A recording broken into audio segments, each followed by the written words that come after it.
महापालिका निवडणुकांचे निकाल जाहीर झाल्यानंतर महायुतीतील अंतर्गत विसंवाद उघडपणे समोर येऊ लागला आहे। प्रभादेवी वरळी या शिवसेनेच्या बालेकिल्ल्यातून शिंदे गटाचे उमेदवार समाधान सरवणकर यांचा पराभव झाल्यानंतर त्यांनी थेट मित्रपक्ष भाजपमधील एका स्थानिक गटावर गंभीर आरोप केले आहेत।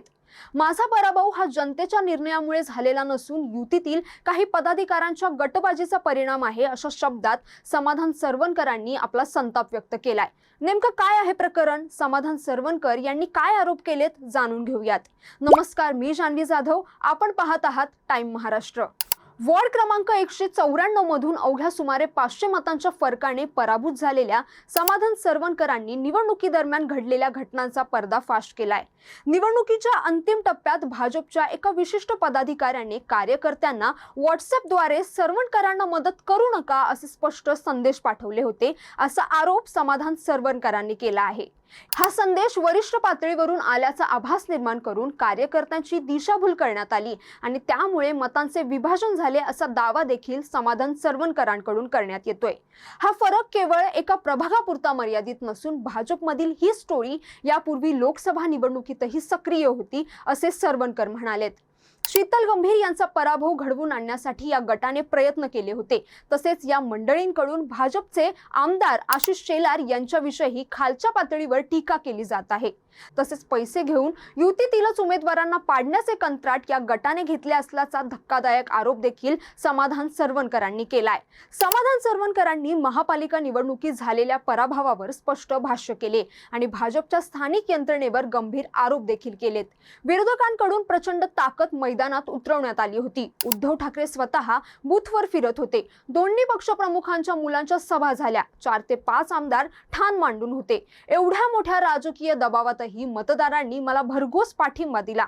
मात्र भाजपमधील स्थानिक गद्दारीमुळे माझा विजय थोडक्यात हुकला, असा तीव्र संताप त्यांनी व्यक्त केलाय। या संपूर्ण आरोपांवर मुख्य लक्ष केंद्रित होतंय ते म्हणजे व्हायरल झालेल्या व्हॉट्सअप चॅट्सवर।